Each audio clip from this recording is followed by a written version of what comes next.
Pues aquí estamos, lunes de la octava de Pascua.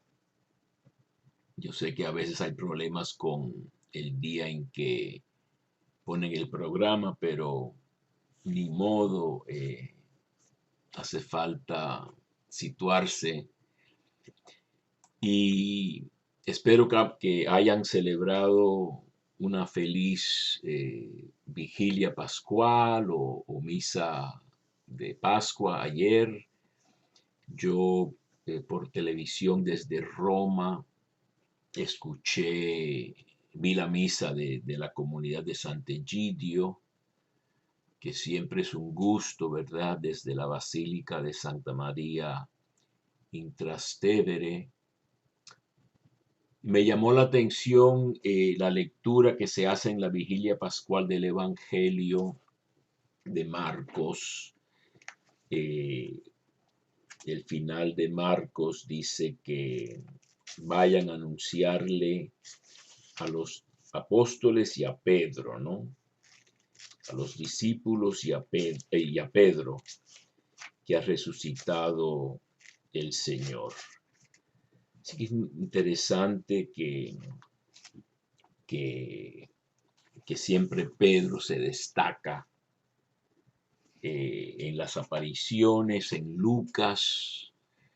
Tenemos el episodio de Emaús en Lucas 24, en el cual estos dos discípulos que estaban caminando tristes, de repente Jesús se une a ellos en el camino, les explica las escrituras que no habían entendido, de que el Mesías tenía que sufrir para entrar así en su gloria, lo dice Lucas 24, 26, y ellos desde luego, como se sabe, espero que recordemos esa comida pascual, bueno, eucarística, vamos a decir, el día de la resurrección.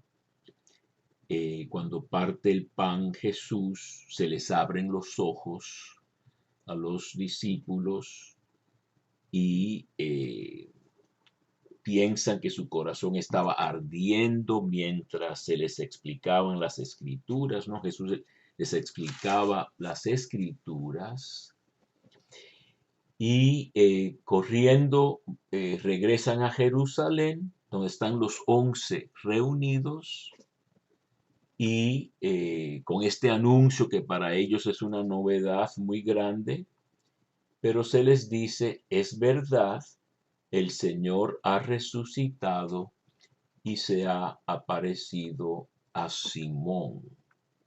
Así que el papel de Pedro se destaca mucho en estos pasajes, ¿no? En los evangelios, es el líder de los apóstoles. Y la lectura de hoy yo quería comentarla, quizá pasar más de un día de estos breves microespacios. La primera lectura es del capítulo 2 de Hechos de los Apóstoles, de la misa de hoy, y brincan la parte de Pentecostés porque todavía faltan 50 días para Pentecostés, es lo que quiere decir la palabra Pentecostés, ¿no? El día 50 después de Pascua, es una fiesta judía, ¿no? Y la palabra Pentecostés es griega, ¿no? Shavuot le llaman en hebreo, las semanas, ¿no? Eh, siete semanas por 7 son 49, si no me equivoco. Pero es interesante ver el discurso de Pedro precisamente a la gente que narra esta lectura. Ponen nada más el verso 14, que Pedro se presentó con los 11, levantó su voz y les dijo, judíos y habitantes todos de Jerusalén.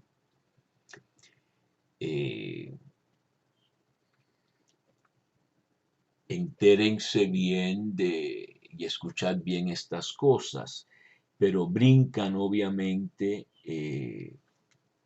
unos versos de Pentecostés, vamos a decir, y sigue con la narración de cómo se han cumplido las escrituras, ¿verdad? Entonces, estamos hablando del primer discurso después de que el Espíritu Santo baja sobre los discípulos reunidos. La tradición nos pone que como María oraba con ellos, también ella está presente, aunque no se diga explícitamente. Estaban todos reunidos, así que es un grupo más amplio que los líderes, los 12, los 11, y viene este viento, etcétera, ¿verdad? Y es la narración de Lucas de Pentecostés. En el Evangelio de Juan, Jesús entrega el Espíritu en la cruz. No expira, como dicen otros evangelios, ¿verdad? Soltar el Espíritu como el último respiro, ¿no? Sino que entrega el Espíritu, ni siquiera su Espíritu, sino el Espíritu. En el Evangelio de Juan, en el capítulo 19, cuando cumple todo, en el verso 30, entrega el Espíritu. Y después les sopla encima a los discípulos en el capítulo 20, el primer día de la resurrección, y les dice: reciban el Espíritu Santo. Y entonces hay una entrega y una recepción en el mismo día del Espíritu Santo en Juan.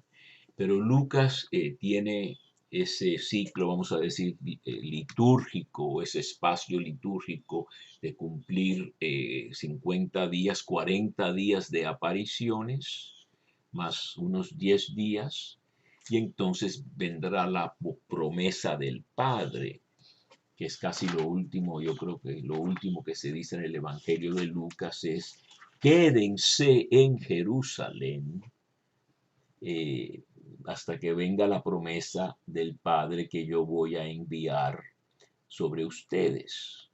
Así que hay que tener en cuenta que estos evangelios toman libertades con detalles que no interesan, y también es un argumento de lo convencido que estaban. No estaban tratando de que cada cual diga lo mismo, sino que recuerdan las cosas un poco con algunos detalles diferentes. Y al contrario de Marcos, por ejemplo, o de Mateo, que sigue a Marcos: vayan a Galilea a verme, Lucas dice: quédense en Jerusalén. Y en Juan, pues todo se concentra casi en el mismo día, con la semana siguiente el episodio de Tomás. Pero yo quería leer un poco lo que dice Lucas, lo que pone Lucas como las palabras del discurso de Pedro.